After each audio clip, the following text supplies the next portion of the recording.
I didn't expect it to be so short. I mean, it was only half of it, and I definitely made some interesting decisions. Well, this isn't where the video ends.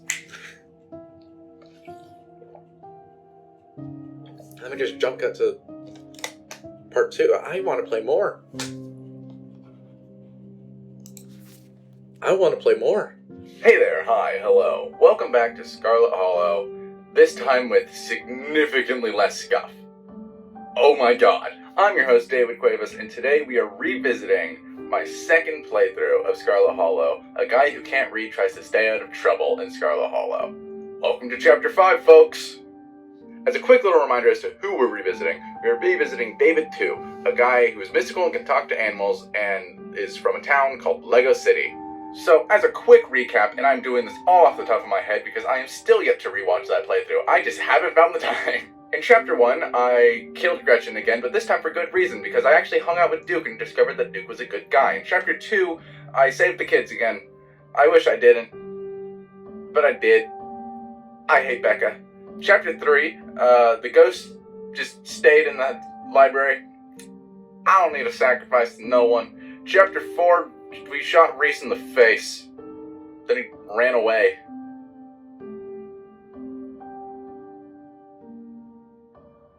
That doesn't feel right. Is Reese supposed to be alive? I just realized Reese is dead. Genuinely just realized this just now as I'm recording this.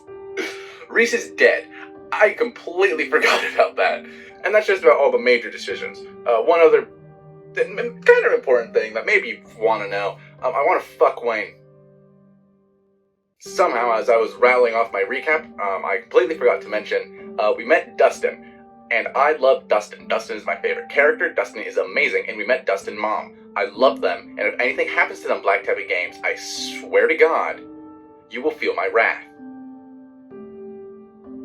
I don't want to make this intro too long, but I do just want to note that this was recorded 2 months ago, when both parts of the chapters were just coming out, so there are some things that have been recently released that I don't get the chance to explore, or I just didn't know I could explore because I recorded both of these pretty much almost immediately after the original playthrough was recorded.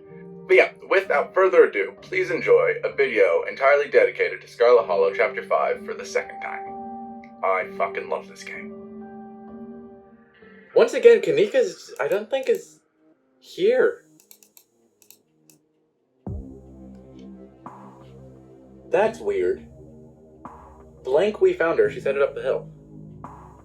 Where the hell is Kanika? Kanika's just deleted. What the fuck?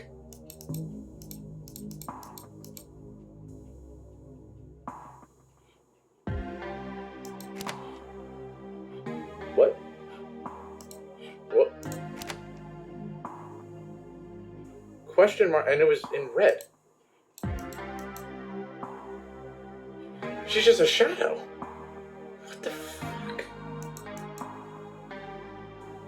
I'm genuinely trying to figure out, is this a bug, or is there something here? No, because her shadow's here this time. It wasn't here at all last time. Is this mystical? Is mystical... Is this... What the... Yeah, no, this feels very intentional. Where's Kanika? Because Kanika didn't come up once in the original... in the first playthrough. There's nothing from Stella, and that was Kanika's message. What the hell? Oh, didn't we shoot? Yeah. Forgot about that. It's time to continue your journey. Wake up. A lonely piano refrain echoes through your head as you sleep. It feels like it goes on forever, clumsy and uncertain of itself, stopping and starting at random. As your dreams start to fade, you realize the music is following you to the waking world, continuing even as your mind re-solidifies and banishes the last few remnants of your dreams. Oh my god! Hi guys! When it finally stops, you're startled by a sudden silence. Human? Human, wake up! You slowly come to, aroused by the voice of your small opossum friend. You feel strangely cold and uncomfortable. muscles stiff and achy, your head still cloudy with sleep. Your vision comes into focus. Hi, guys. See? Human, not dead. Okay. No, easy breakfast for Dustin and Dustin Mom. Dustin stands on your chest, his beady black eyes staring down into yours. Dustin's mom is hovering a healthy distance away. You're not in your bedroom. Did you hear something just now? Like a piano? Doesn't know about piano. Could hear some weird bird, though. No need to worry about weird bird. Weird bird sound like far away from here. Dustin, my wonderful little friend, I love waking up to your face. Human has been kind to Dustin. Dustin's so worried when Human got dragged away. Dustin, Mom, also worried for Human. No Human went to visit Asshole Squatter. It's okay that Glass House still belonged to Squatter. Asshole Squatter too powerful, even for Human. But it is the thought that counts. Dustin and Dustin Mom try to help Human too. When the other one came to take you away. A scary Human not afraid of a small creature like us. But Dustin watched over good Human all night. When were we dragged? You stand, your legs still wobbly with sleep, the odd tilt of the floor adding to your unsteadiness. So this is Forbidden Wing, and Wayne dragged you here in your sleep. Can you ever trust the safety of your bed again? There are two doors out of the barren room. One is a normal doorway leading into what you assume to be a hallway. The other is a door that must have been once hidden, though the ruined state of the wallpaper has robbed it of its secrecy. Do I call someone? Let's see. You groggily pat your legs before realizing that you're still in your evening attire. Whatever brought you here wasn't thoughtful enough to bring your phone from the nightstand. Great, okay. Investigate the once hidden door. There doesn't seem to be a clear way to open it besides the brass circle where a handle should be. Home on the other side. Look through the hole where the handle used to be. You lean forward, peering into the narrow opening of what lies behind the door. That is, the marsupial is right. It's your room. Which means you'd be able to step right back into the safety of the rest of the house if you could just manage to find the handle. Explore the Forbidden Wing. You cross the slanted room and exit into the hallway beyond. You and the opossums find yourselves in a long hallway, its age-stained curtains fluttering in the breeze flowing in through cracked glass. Weak sunlight illuminates the dust dancing on the air. An ornate entryway, its door long gone, breaks the monotony of the faded wallpaper, and a staircase looms at the far end. You make your way to the large set of double doors in the middle of the hallway. You can hear the light click of claws on hardwood as Dustin's mom toddles along a safe distance behind you. Seems like it was some kind of entertainment room, the sort you'd expect out of fancy rich people who wanted to show off. It'd feel elegant if not for the massive crack that runs through the entire length of the floor. The air here stinks of mildew. You can see why Tabitha doesn't want you exploring these rooms. There's a large painting on the far wall of the room. From a distance, it looks like it might depict the town. Something else catches your eye too. A bookshelf, or rather, what's left of a bookshelf, hanging by a single rusted hinge. Its sagging shelves reveal some sunless space beyond, once hidden, now exposed by the rot of this house. Dustin almost never come in here. All open space, too scary. But room behind wall is a good hiding place. Doesn't hide there sometimes. The opossums might be able to help us find some stuff. As he references this room behind the wall, Dustin stares at the broken down bookshelf that had already caught your eye. Is there anything mystical you can point out about this painting? The painting highlights a number of old buildings and locales, many of which you've already visited. The town hall, the estate, and the mines, and the clinic, still called a hospital at the time of this painting. The church, and then there's somewhere you've yet to see, the historical Callaway Tremaine homesteads. The faded bronze plaque beneath reads, in commemoration of Enoch Scarlet, head of the Scarlet Hollow Landmark Revitalization Project, let the past never be forgotten. Dustin no get. Always making mark on old cloth. Does not know that cloth for eating. Enter hidden room. You test each step as you make your way across the room, especially careful as you cross over to the ruined section of the floor in front of the bookshelf. You can hear Dustin's mom hurrying behind you. You got a dark room now? Good. Big open space. Bad. Vulnerable to attack. Oh. I didn't notice this. What the fuck? Examine the desk. Open the top drawer. The top drawer mostly contains old-timey letter-writing materials, complete with a fancy dagger-shaped letter opener and a wax stamping kit emblazoned with the initials ES. You can't help but notice the wax has been nibbled. Okay, so these guys These guys are the ones that ate it. It just clicked to me, even though I already knew that the opossums kind of visited here sometimes. It just clicked that they were chewing on the wax. Red stuff sticks to Dustin's teeth. Tastes good, though. Underneath, you find a pile of crumbling financial documents. Scrawled in neat cursive in every spot that needed a signature is the name Enoch Scarlet. This must be his desk, meaning this must also be his study. And at the very bottom of the drawer, you're surprised to find a face you recognize staring back up at you. An antique photograph of a young man, his blonde hair nearly white against the dark sepia background. It's Teddy. He looks almost exactly the same as he did in your vision. Almost. There's a carefree look in his eye that seemed to have faded by the time he found his way to that hospital bed. Enoch must have been lying to that doctor. If the man he spoke to wasn't Teddy, why would there be a picture of him in Enoch's study? Open the bottom drawer. The bottom drawer offers some resistance as you try to pull it out. It seems that it was locked, though the bit of metal attempting to hold it shut seemed to have rusted to the point of uselessness years ago. Gives in with a sharp tug, rotting wood splintering softly somewhere within the century-old desk. Inside you find a strange collection of glass vials. The surfaces are clouded over, but you can make out what seems to be paper preserved somehow inside the containers, a hint of writing visible at the edges. Notice some of the corks have been lightly chewed. Pretty good for eating. Doesn't always save these for special occasion. Tastes like old pond, fine vintage. Open the vials. Reach for one of them, but hesitate before opening it. This is a fragile thing, and it hums with a strange energy. Close your eyes and focus on that hum. To your surprise, at the back of your mind, you hear it. Miss May, I know it's been several years since my last visit, but I do hope you remember the young lad who used to find himself at your doorstep more than you probably would have liked. Right now, with the utmost urgency. I'm not sure if news has yet reached you regarding what transpired just yesterday. Many lives are lost. The town is in a frenzy. Hope to mitigate some of the damage that has been done, thus must speak with you at once. I attempted to journey to your place of residence, but was unable to locate it. You once told me of another way to reach you, though it seems nothing but a half-remembered fantasy. I'm acting in desperation. I can only hope this letter finds its way to you, as you once said it would in my hour of need. I must meet with you at your soonest convenience. Sincerely, E.S. Okay. So this is some kind of weird witchy ritual kind of thing. Reach for another. Miss Verena, trouble with tea. Your presence requested at once. And another. Verena, know what you tried. Do not appreciate the attempted subterfuge, though we both know what was at stake here. Thought we both knew what was at stake here. The boy has been dealt with. Expect me this evening for an in-person discussion. Some of these letters are addressed to Miss Maeve and some to Verena. All are signed E.S. You assume they to be from Enoch. Many seem unimportant, just listing a time and place. You assume meetings between Enoch and whoever this Verena may have been. Good nest. You head down the eerie corridor, following the path laid out in the dust. No, Dustin, not go there. Dustin, come back. You turn to face Dustin's mom, who stands a little ways down the corridor from you, her posture tense. But Dustin is hell big. Nothing bad will happen to Dustin with a big, strong human around. Dustin, mom say no. Don't care how strong a human is. Only Dustin, mom know what best for Dustin. Dustin looks up at you with his large, black, wet eyes.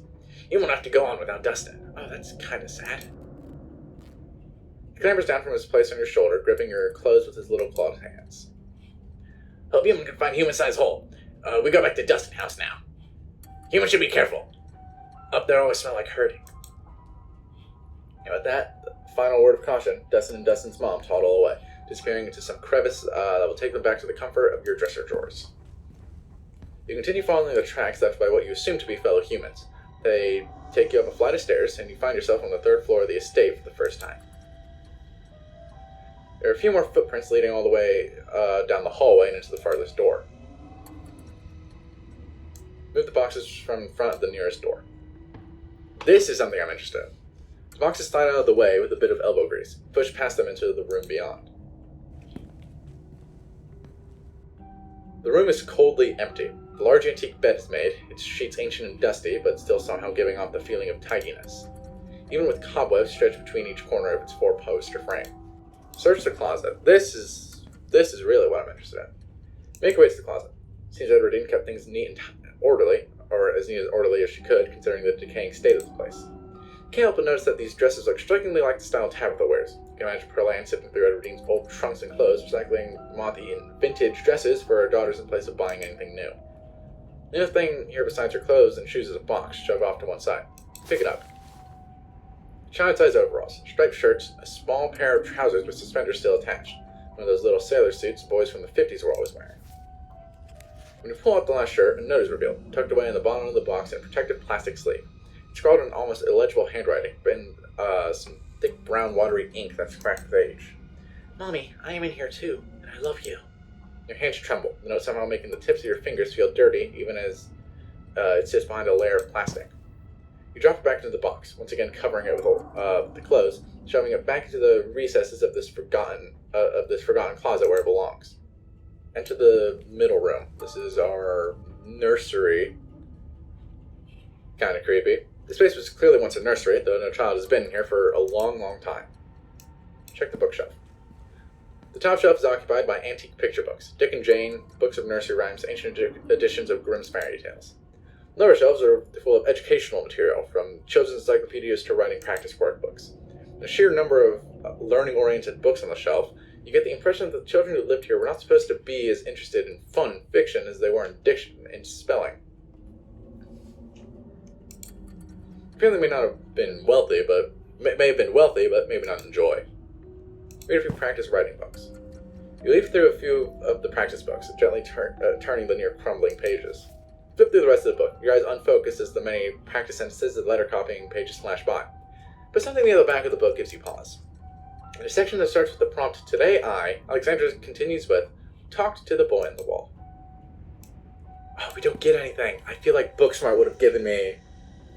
If it was a mystical Booksmart playthrough, we probably could have gotten something there. You continue following a trail of footprints, approaching the farthest room down the hall. The door was clearly meant to be hidden, but it's been left open. The room is starkly empty, save for a rug and a few candelabras. Candelabras? I don't know. The lack of dusty old boxes and rotting antiques mark it as distinct from the rest of the cluttered, forgotten spaces you've explored. It pains you to stand in this space. Emotions hang over you, strong, oppressive, and overwhelming. Thoughts that threaten to fill your lungs. You don't feel death here. You feel something worse. A deeper loss. One that's left a wound that is refused to scar. You can't help but fixate on the carpet in the center of the room. The corner is rumpled, as if it has been recently moved. Move the carpet. You pull the carpet up, exposing the bare floor and revealing what lies beneath. An ornate ring of sigils has been carved into the floor, 5 along the edges with a 6 in the center.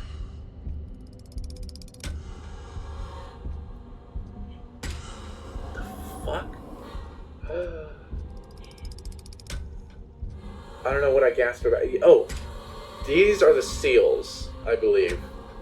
I think the one seal we haven't found is either this one or this one. Because this is goat horns, which I believe are from the ghost house. These are hands, which are from the mines. And one of these was at the hospital. I assume it's this one, because I don't recognize anything about snakes. Yes, I do recognize something about snakes. I think there were snakes or something like that in the clinic. So this one we haven't seen. But what all this is, this probably represents the Scarlets. What all this is, I don't know. The circle emits a now uncomfortably familiar feeling. You feel your gaze forced to crawl over every intricate detail of the carving in front of you. The serpents wrapped around the staff gives you flashes of the room beyond the morgue. Okay, so this one was in the morgue. Yeah, I was right. And the darkness that swept through the house once it had been uncovered. The fist and chain makes you feel like you're back in the claustrophobic confines of the mind, surrounded by angry hammering of its memories. I think that's this one. It might be this one, because this one is chains. The horns have the same nightmarish, dreamy feeling of the world constructed by the furious ghost of Charles Shaw Jr. The others are new to you. The feelings they emit are less intense, giving only vague impressions of what they might be tied to. Golden fields, the mewling of fresh souls just slithering out from the womb and desperate to be fed. Another that rings like bells in your mind, calling you not towards it, but away from it, pushing you from its threshold and into the darkness. Okay, so that kind of confirms that there's a curse on, what's his face, Daniel. The central symbol is strongest of all. It echoes out across the room, the vast ego proclaiming its dominance. That's the Scarlets. Move on. You continue forward towards the door on the far side of the room. You exit into a short hallway. There are stairs here, heading back down to the lower floors. There's also another door. It's hanging ajar, many locks and deadbolts along its edge glimmering in the weak morning light. The door frame itself is gouged and splintered, evidence that some desperate creature tried to save itself from the room beyond, time and time again. Enter. You step forward. This was a prison cell. Everything about this place reeks of neglected humanity. The walls are covered in scratches, legible words mixed in with the nonsense of desperate clawing. The one window, set high in the far wall, is fitted with a thick pane of glass, as if the iron bars just beyond it wouldn't be enough to hold the imprisoned. You can't help but notice that the doll from your closet sits watching you from the bed, one eyelid drooping. It adds an extra layer of menace to the already deeply unsettling room. Property of Alexandra. The pain radiating from these walls howls through your mind. Whoever lived here lived in constant torment. The etchings on the walls are more than just evidence of suffering that went on here. Whoever was trapped here in these walls is trying to send a message to you or anyone who might happen across it. You guys are drawn to the massive almost letters, dug up as deep into the brick as this cell's prisoner could manage, highlighted with whatever pigments were available. Is Mystical going to be able to read it? Almost looks like a word, though none of the lines meet up, causing you to constantly doubt whether the letters at all are just lines that fool the eye into imagining shapes that aren't there. There's an O, a C, an E, kind of like a K or an A here. Your stomach clenches with nausea as you run your eyes along the deep furrows in the wall. But whatever was in here wanted these words to be known, so you do your best to store them away, trying to burn the image of them into your mind, carved deep into the wall, bloody against the filthy brick. And then one final detail grabs you, a metallic glint from the filthy bare mattress, the doorknob. This is what you've been looking for. Was it left here for you? Take the handle. As you take it, a sound wraps around you. Music, the tinkling of piano keys, played by a clumsy hand. They echo up a narrow staircase at the end of the hall. Follow the music. You come this far. Clearly, you're meant to just go a little further. The stairs take you into what you have to assume was once a servant's quarters, a network of cramped passageways hidden away behind the expansive rooms of the estate without so much as a window for illumination. But you persist and descend deeper into the bowels of the Scarlet Estate, the echoing piano your only company. Soon enough, you see light again, the sun creeping in through the edges of a nearly hidden door. You're at the end of another long corridor, whose high ceilings and tall windows are almost disorienting as you step out from the cramped, gloomy stairwell. Music echoes mournfully in the vast space, a course of wind adding a melancholic harmony as it whips in from the overgrown courtyard outside. You found your way to the first floor. You've yet to confront your guide. Finish what you started and find the piano player. The musician plays on as you move cautiously through the dark. The slope now so dramatic it feels like walking downhill, dragging remains of the floorboards jutting out like splintered trees. The flow of notes finally stops as you reach an open doorway to what was once a music room. Wayne stands from the bench of a battered grand piano, turning to face you. So, now you've seen it, David, too? He makes his way down the tilted floor towards you. Breeze passes by him, carrying with it the smell from the wound that is his body. I hope you enjoyed the show. He stops just a few paces away. And I trust you understand the implications of everything you've seen. If you aren't careful, you put your faith in the wrong people, things can go very, very wrong for you. If I can flirt first, I'd like to flirt first. Take a step towards him. Take a step forward. Wayne doesn't flinch as you approach, but you can sense a trepidation. He seems uncertain of what you're about to do. What are you? I'm yours, if you'll have me. Oh, thank you, Wayne. You have my trust. You don't have to play hide and seek anymore. We can be partners. Partners. I like the sound of that. Wayne takes a step forward, closing what little gap remained between you. The unsteady floor causes you to stumble back against the wall, Wayne looming over you, his outstretched arm blocking you from escape. There's only him and you, locked in a near embrace. I can show you. Give you a taste of what we could be, of what I can offer you. He's breathing more heavily now. It's slight but noticeable. He's excited, but trying not to show it.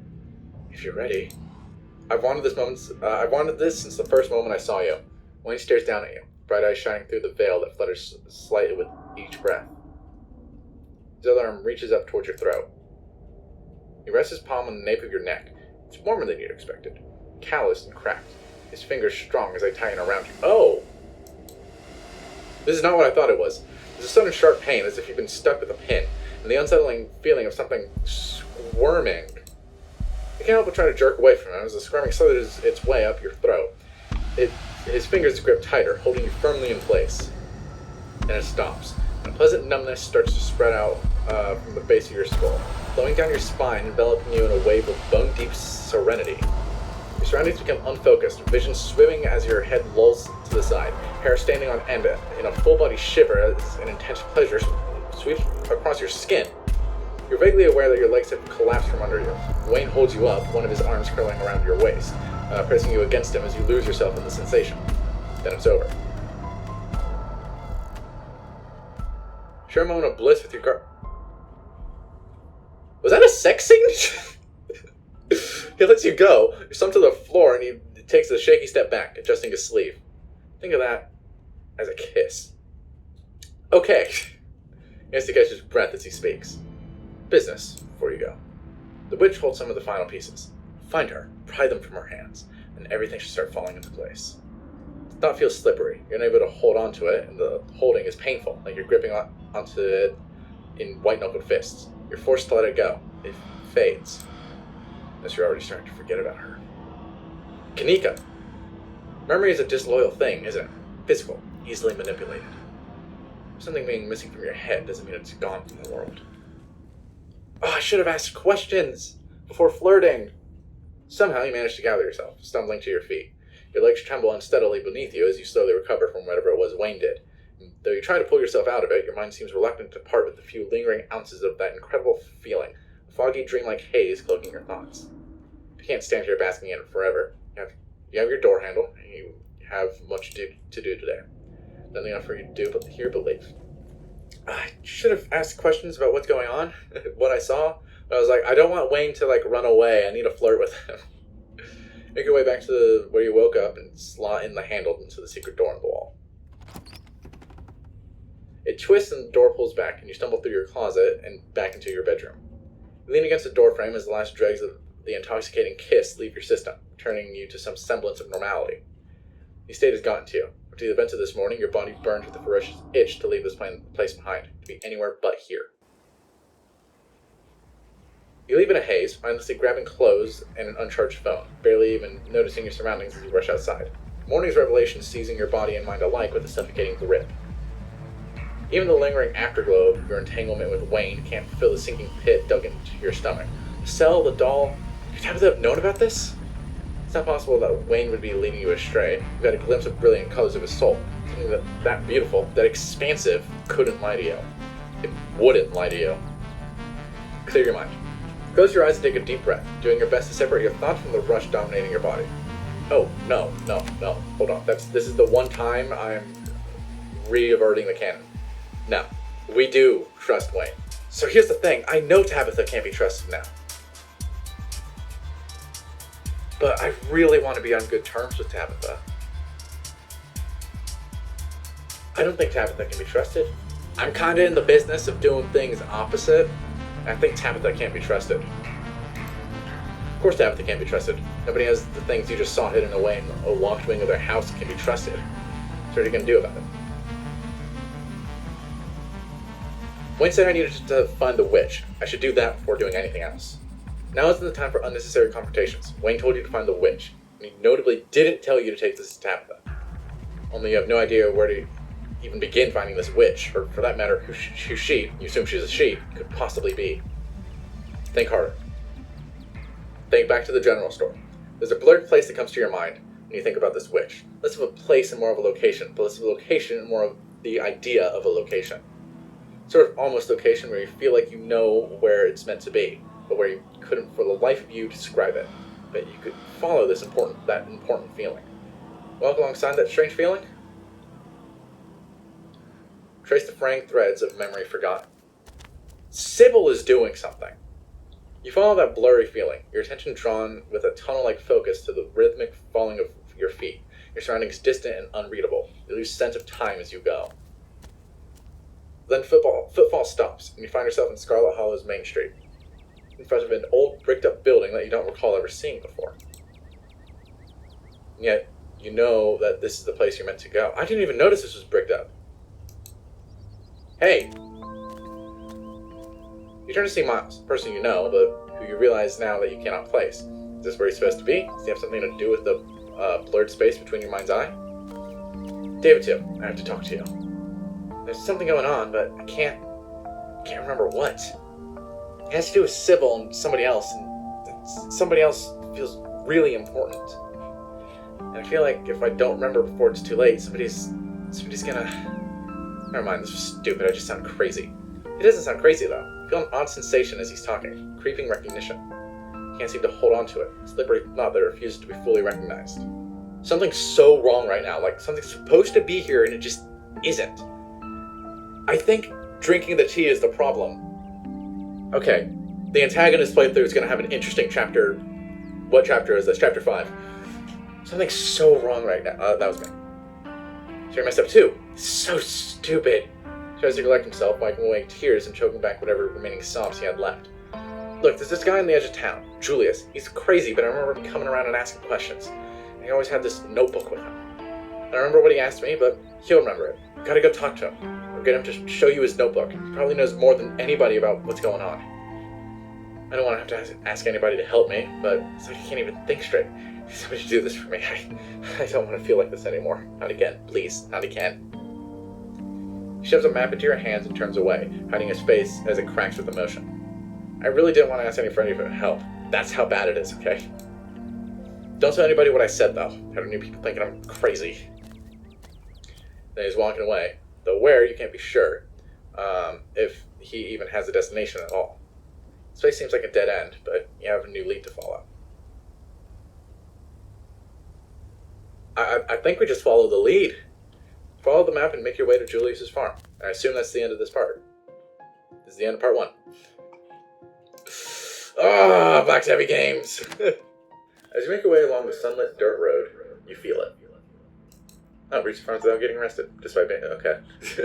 A tingling at the back of your skull, an urgency, almost like a hand pressing you gently forward, with the threat that it might become more forceful if you don't comply. Like so much crying that can only stop if you tend to it. The feeling is strange. You try to examine it more closely. Contradictory. It cries for presence that both desires to be alone, yet at the same time needs you in its presence.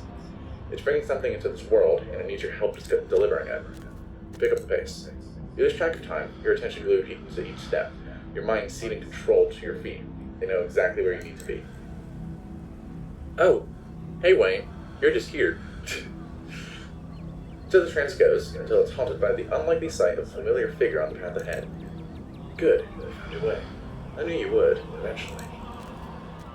You knew I would come here? It's the loudest today. It kind of shifted its attention to its accordance, whether or not it realizes it's much. It's not because it needs you. You're particularly susceptible. Back around 2, flutter your eyelashes. The pretentious lilt in your voice is unmistakable. Wayne is briefly silent, though you think you can hear his breath coming quicker, his chest rising irregularly. Maybe that's just the strange ambience, a buzzing in your ears that almost sounds like a scream, muddying your senses. Soon enough. I forgot what this playthrough was, and then I just remembered everything that happened with Wayne. I really wanted to offer some words of encouragement. I'm afraid that's all I can offer. I would much rather be by your side through this, but the witch is dangerous to me. But not to you. She can't hurt you in any way that matters, especially now that she's at her most vulnerable. His words feel far away. The not sound in your mind, the call of the thing at the farms, is louder. It needs you to keep walking. Just be careful of the farmer. I think specifically the farmer is Duke. He places a guiding hand on your back, urging you forward, and that's all it takes. Your feet are moving almost on their own. You've been set on your course. The trees part, the woods thing giving way to messy patches of scraggly, end-season garden vegetables, seated in between a pair of farmhouses on opposite hills. Not that the details aren't important. Destination is the further of the two structures. What's going on? I got sleeping in the center, nobody's here. Where's the father? I told him, I told him, and he said, you asked her if I wanted to get news to his mind. Once we got here, and they're going to get juice, they're in the sheriff, and that was up to you, and it's coming out. But then, something happened with the sunshine, and it's an awful hell. One like the people have it. That's when the other day, the black one,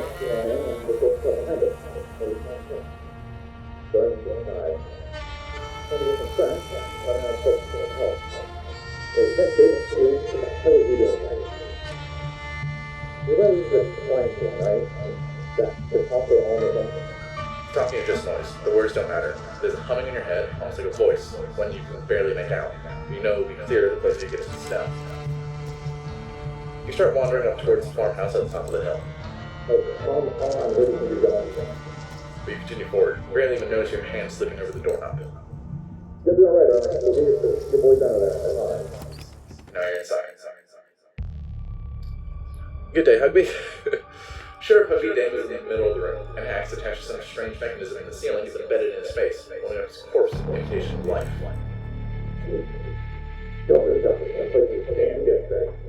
Past the body, you can see a giant pumpkin through the door to the garage, cracked open. Its guts strewn across the floor, and each dug across the heart of what, like a trail of bread knives, leading to the basement stairs.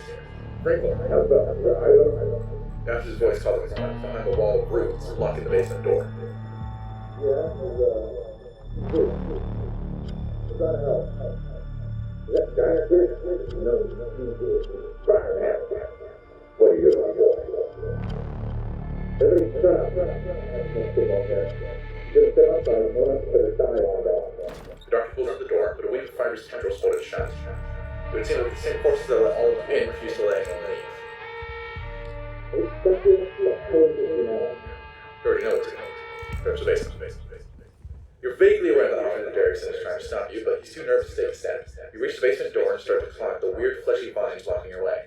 They're strong, but they relent under your touch, bulging you down below. Who the hell? So, you try to undermine your witch. You should know you're trying to find a way around the rules. You've tried the town. This is why Eddie was wanted. You should know about the deal before this gets any worse. You're just unhappy. I didn't think something like that would be so opinionated. But I would plan to play safe. If it wants a broken body, I can have one. Then we'll see if it feels cheated enough to hold a grudge. It's not too late, you know. You can let Eddie have the baby. The family can go back to normal. Happy and unburdened. I'll clean everything up. I'll be like nothing ever happened. I'll even leave town. But if we want it all along with him, this whole deal was just an opportunity for you to have access to it. Well, I know better than having ounce power over you, Rowena. Our partnership is coming to an end, which, if we continue on with my business, you should be grateful that I let you continue on with yours. One of these days, someone will be strong enough to do it. I can wait. I can wait a long time. Hey. Okay, I think that was a little bit more interesting.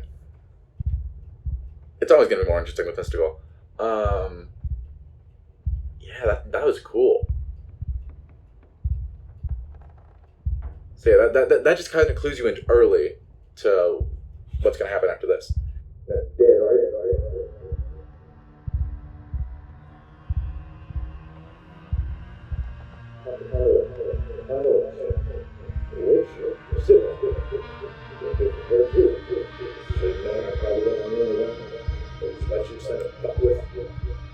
Now, I'm in charge here. Do what I was promised. Hey man, calm down. It's all good.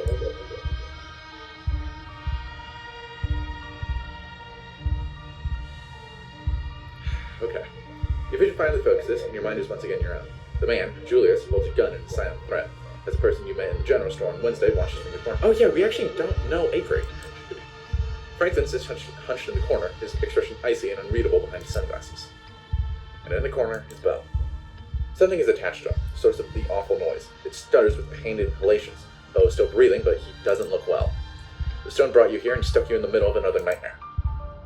David 2, can't get to you. The door is still shut. Even if she yells to you, her voice is faint, barely audible behind the now thickened roots and vines that block your escape. How's Bill? How's that boy? Let's bring David 2 up to speed, Julius. He looks a little shell-shocked. Where do I fucking begin? Alright. So the witch got her doing some shit she shouldn't have been doing. She offered me a deal if I kept it for myself. Always wanted to raise a boy on my own. God never saw fit to give me the chance. She gave me the means to right that injustice.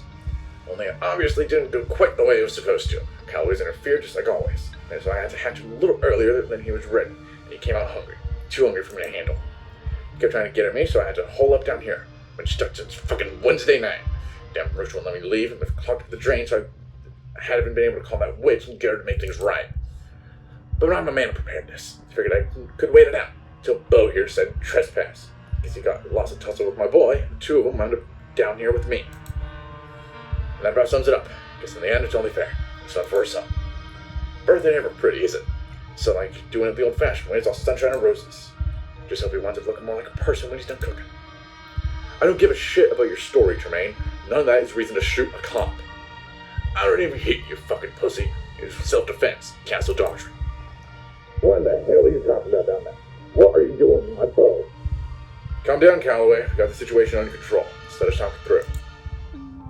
Conversation interrupted by Bo shifting uncomfortably as the creature lets out a guttural moan.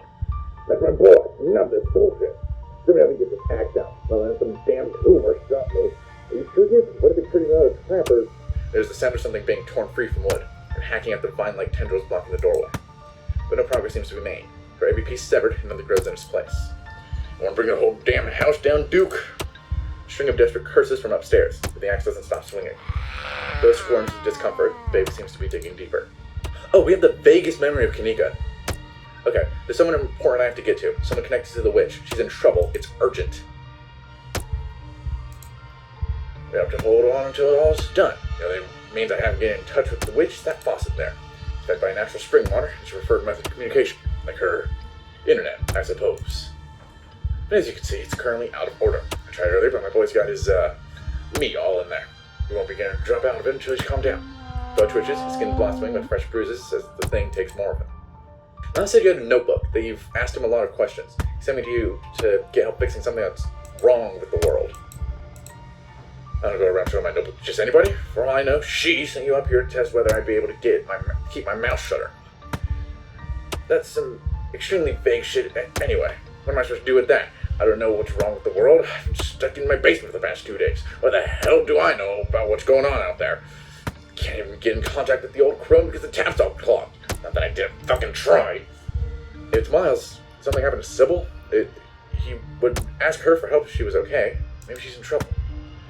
That hag would have never get into any trouble she didn't mean to get into. Not that you'd be able to understand that, not with all the tea she pours down your throat, and the throats of damn near everybody in town. She's got just about everybody convinced she's God's gift to the Holler. We can't ask every question, unfortunately.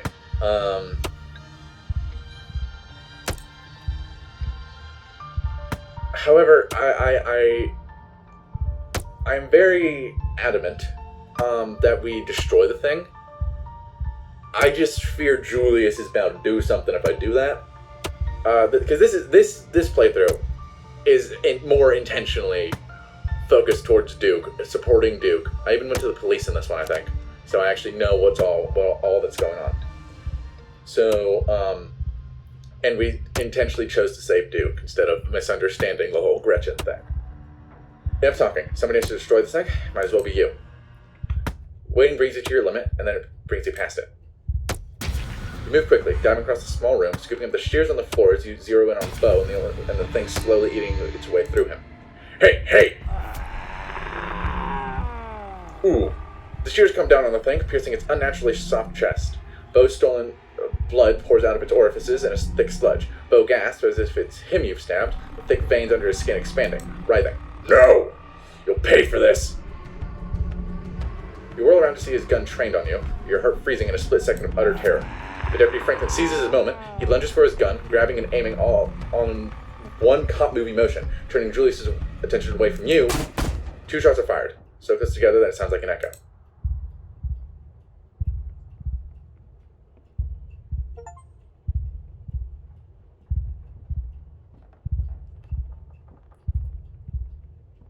Please don't have Franklin dead. Franklin's the only cop that I like.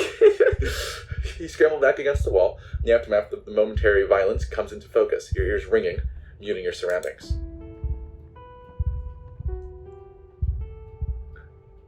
The baby isn't moving. Bo, in contrast, shows clear signs of continued life, shifting uneasily despite the vine still embedded in his skin. The 2 men, Franklin, gasping his last, bleeding profusely from a wound in his neck, and Julius, a clean bullet wound in his temple, dead already. I mean, that shows Franklin is a good cop. He knows how to shoot someone in the temple. Julius just got lucky. He got his neck. Can't see. Is he dead? He's dead. Safe? Anybody?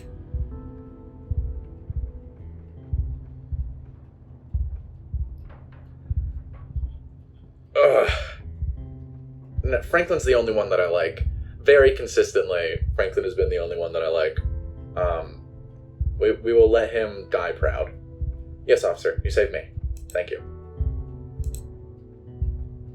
Franklin doesn't say anything else. He slumps, his chest no longer gasping, and he desperate sips of air through his mangled neck. Finally, the vines slacken, the womb no longer needing to hold itself together, now that the thing it was feeding has died, along with 2 of its prisoners. The faucet in the corner of the room, finally unclogged, bursts to life, and water pours out onto the dirt floor, mixing with fresh blood and tissue into a charnel house slurry. Daddy? It's really dead. Julius and Franklin. They're both dead. And Bo. God, I don't think he's gonna be okay. That's just a help. Your hands are wet. The water's spreading, pooling around you, making the floor slippery with mud. Somebody finally trusted me enough to ask for help, and this is what happened? What if we can't save Bo? Why did they have to die? I was supposed to help, and they died. Even the baby didn't know what it was doing. Didn't know it was hurting them. Look, I don't know you, but this sucks, and I'm sorry I happened. But what the hell did you think you could do here anyway? Genuine question. No one ever calls me. No one ever asks me for anything. It's like I don't exist sometimes. To have someone ask me to come help them in their moment of need, made me feel important. The first time in a long time. The water's suddenly much higher, rises up past your ankles. It was stupid to think that I actually was. An important person would have figured out how to fix this, instead of just watching everyone die. Stu finally manages to push his way through the vines at the top of the stairs. He rushes down the steps, Dr. Kelly following close behind, her eyes wide with horror at the scene in the basement. Oh God, what happened to him? Bo, what have they done to you? Bo, can you hear me?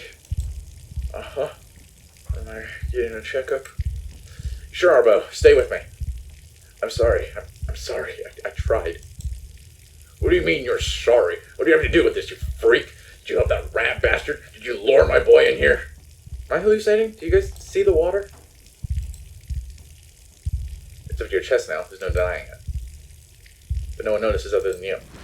But it doesn't matter. Your thoughts are swallowed by the flood. You feel like you're choking. There's water in your lungs, or there should be. Your ears are filled with the sound of rushing current. It's cold and dark. There are people screaming.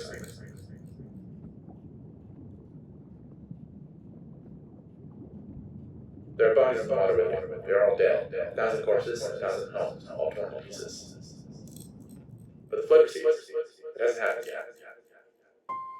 You're the mother of a daughter, and your daughter has told you about her terrible dream. It's going to kill everyone. You're not the one who had the vision. Not yet. So it's described to you by the daughter you often teaching. That's your mother taught you. You're the only one who can stop it, Mother. You won't be strong enough. Your words are heavy. The village is doomed, then. No. I've seen a path forward. The only path that doesn't end in death. Take my power. Give it willingly. Then you can save them all. It can't be that Dustin leaves you. It's too cruel. There's one way to keep you with you. Take my power. I'll live in you as you once did. I will never leave you. I'm not gonna lie. I'm just gonna achievement hunt right here. Rejected, let 1,000 die. You deny your daughter. Foot comes, despite your best efforts, the village is swallowed. 1,000 bodies and 1,000 pounds. That's not how it happened. It's already come to pass, and there's no changing it now, no matter how much you might wish it had all gone differently. Except to take your daughter back. You accept your daughter's decision. She's not the child she once was. There's confidence in her, that you have no choice but to respect. You take her back, your power becomes yours. Blood does not gone, the village is saved. No one ever knows the sacrifice that was made for their lives.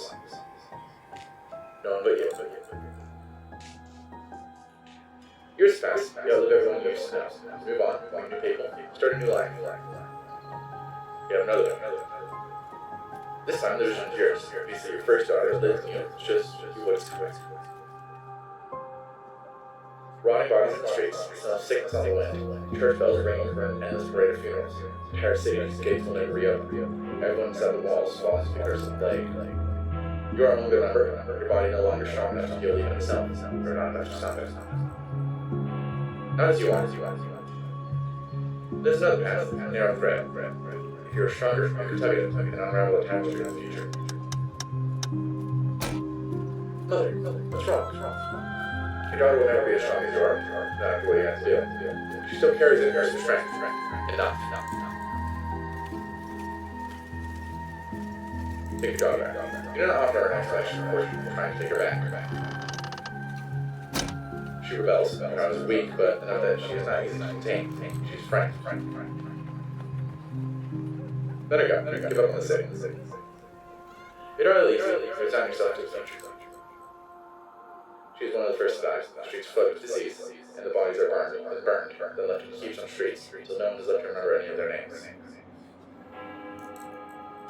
That's not how it happened. The entire city wrestling a decision to stop her from leaving.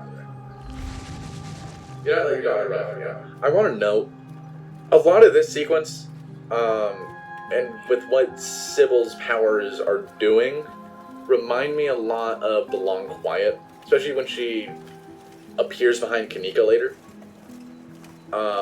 It just feels very like Long Quiet shifting Moundy.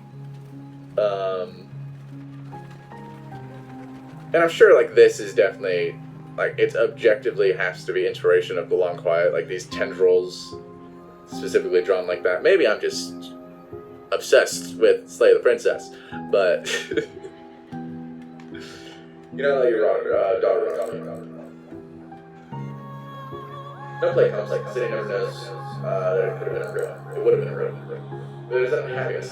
She didn't understand, but you took her as angry, confused, restless.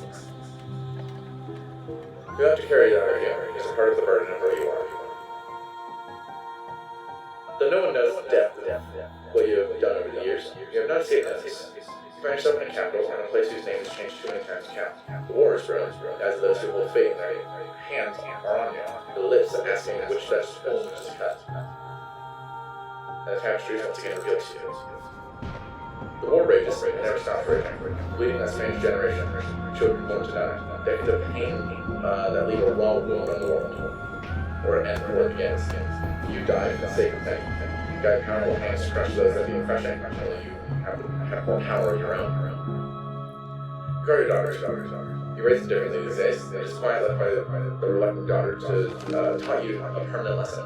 No need convincing anyone. They are ready to return to you whenever you need them. Let her be free, comes to the land into generations of war. You have a change of heart. And stand Southtown. You let her go. Hundreds of thousands suffer. Countless lives cut short. The daughters among them. Even her privilege placed by your side, the war reaches her, so both of you burn alongside everyone else. You saved her from nothing. You saved her for nothing. But of course, that's not how it happened. Take her back and stop the war before it starts. This daughter joins her sisters easily, as she has been trained to do. You are the only one who can remember sacrifice in her name. A small rebellion is crushed before it becomes a revolution. People in power. You leave, you don't want to see any more visions of war. Set your sights on a place where there are no kings. And yet, even an ocean away, power finds you. A man with aspirations. Anyone can hold power here. You discover there are visions enough to want it. The hunger and interest of power in you, for a time, you hear him. You allow him to give you a life of comfort, you and your daughter. You don't see a future where you ever grows more powerful and outmanaged. Not until the vision comes. A war like none the world has witnessed, pledging nations devoured in the nest. A man who sits on a throne where none was left to be. The world under his cruel fist, bound to its crushing weight. The very ocean stained red by his influence. He's already on his way. You realize too late. You've been too close to him to see it. Your choices have already narrowed. The war is coming whether you strike now or not. Loose threads sticking out from the mass of blood, only too weak to grasp it. But you have a daughter. You always have a daughter, so you don't. It's time to rest. Are you tired? Of course you are. The world needs you. You can't let it end like this. Part of you, that is your first daughter, can't let you. Take her back and erase the man before his name was beginning. She joins her sisters as of destiny as you move from the world. The whole where you is filled by lesser men, none of whom remember whose shoes they're stepping into, and none of whom can hope to command the way he would have. I just want to note, like, the battle trumpets playing have an almost comedic effect on me for some reason. Just focusing in on them while this, like, super mysterious music plays is kind of funny.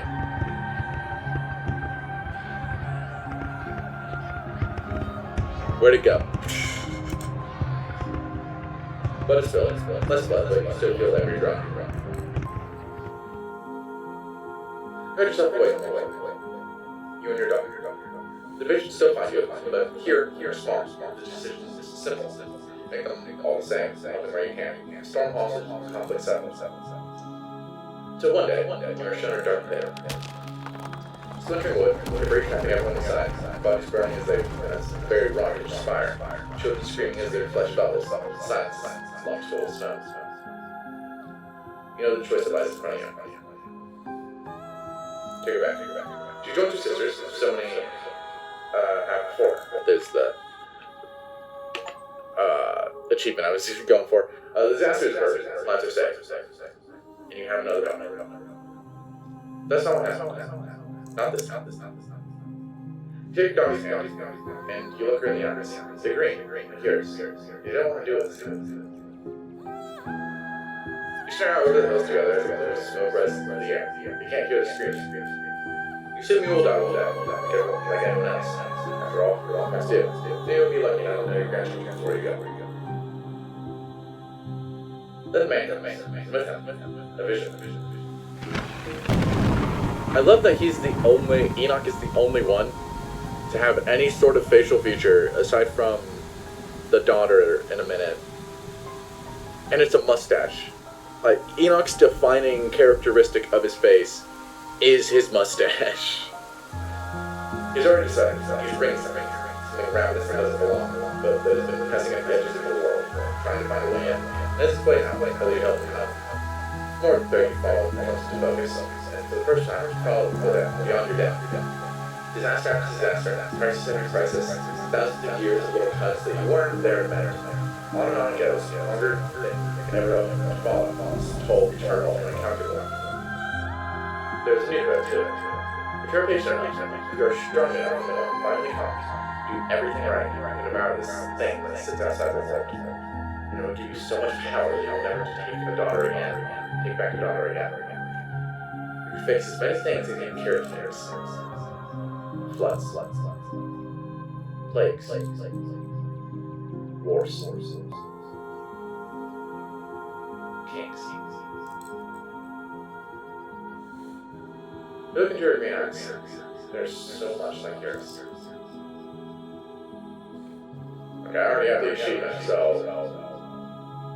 take it back. Send the entity into the world. Welcome her back, as you have with every daughter before. You help me. He's arrogant. He teaches things from another world in every way he can. You waste your time. There'll have to be more daughters before the day comes that it'll be over. But days and daughters come and go, and are very patient. You have to be. You're just not going to hurt the Scarlet world without either to guide it. And now, we're here, on the cusp at the end, the final daughter. David 2? What are you doing here? Are you real? No, it doesn't matter. I don't care if you're a dream or not. I've already made my decision anyway. Don't bother trying to talk me out of it. Finally have a real purpose.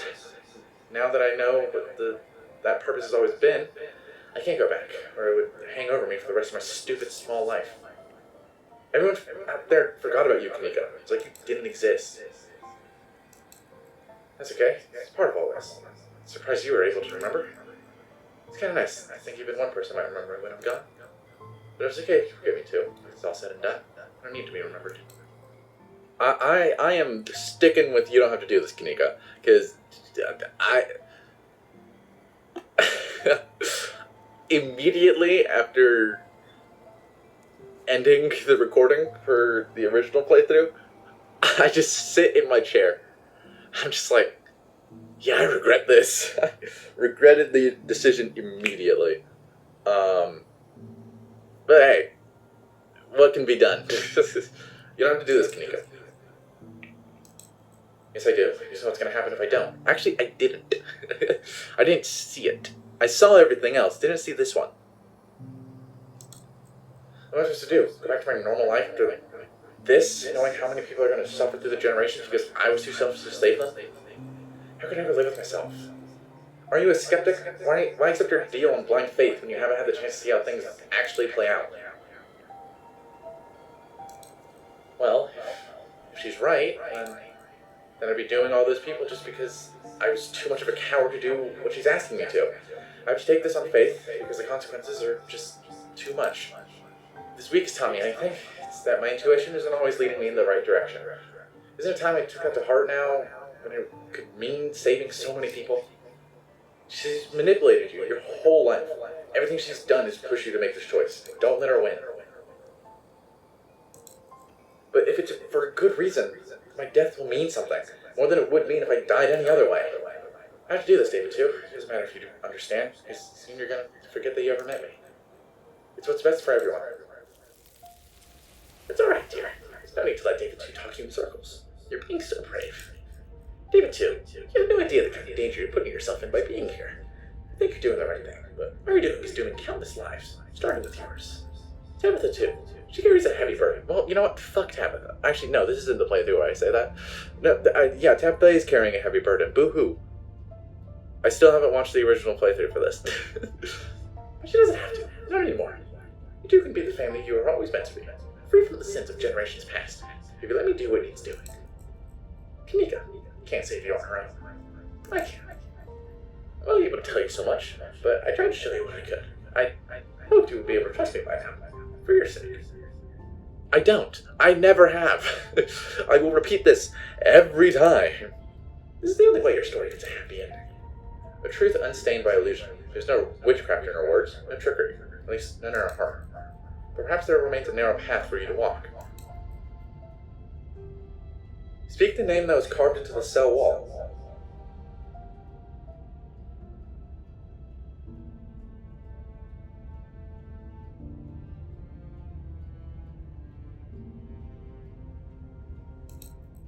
Of course, the scratching on the walls. This was what it was for. David 2, no! You don't know what you're... You don't have to know how to speak it. The thought of it brings the sound to your lips. The name forcing its way out, yearning to be free from your mind, and uses the dagger it is.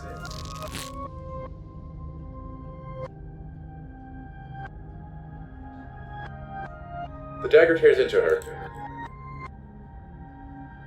Everything that is not her pours out of the delicate tapestry of her existence.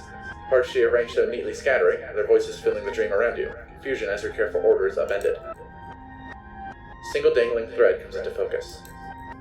David 2, wait. You can't see how this will benefit you because you don't understand the danger you're in. Your enemies have made sure you can't. Not until it's too late. I'm the only one who wants to see you walk free. But I understand why you wouldn't trust me. Of course I do. I've had to weave my own little lies as part of this ridiculous game. Please know I'm not lying now. But even if you don't believe a word I've said about your own safety, I'll give you something else too. Something you need. As you are now, you're limited in your potential. There's so much more you could be. I can give that to you. Consider it a wish granted. I'm leaving to finish what I started. Oh!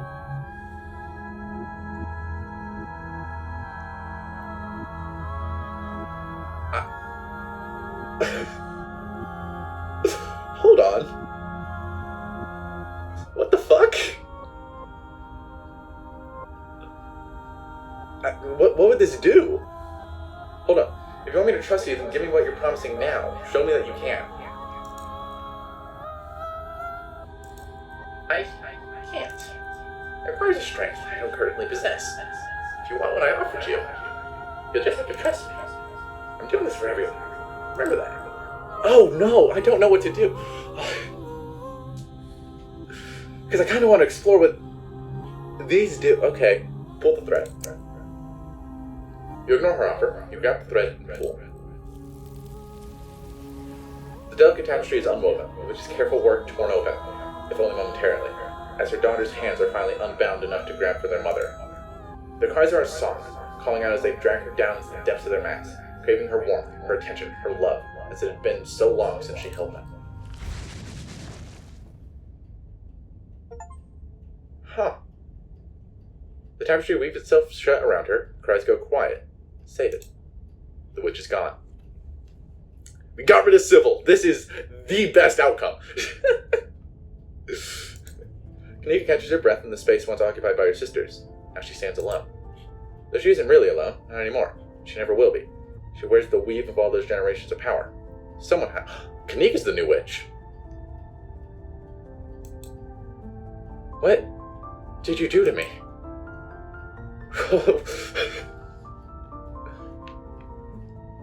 Was that really you earlier, or was that her talking through you? No, that was me. I said those things, and I meant them. I really, really believed it. I still do. Welcome to the Dead Mom Club. A manic laugh breaks through her shock. You can't just say that to someone. I've said it to several people. I think this one I didn't get to say it to Stella, but I said it to Tabitha, I think. But it was funny. For the record, though, I don't think she's dead. She's still in here somewhere, like the rest of them. God, this is insane. Magic isn't supposed to be real. We say that so many times. How well she knew. Am I supposed to do what she was going to do? I don't even know what that is. She never told me anything, or taught me anything. How am I supposed to save this town if I don't know what's wrong with it? God, there's so much pressure. I never asked for this. I don't think I can handle it. I'm actually super happy with that outcome. I hate Sybil. So you do not understand how much hatred there is in my soul for Sybil.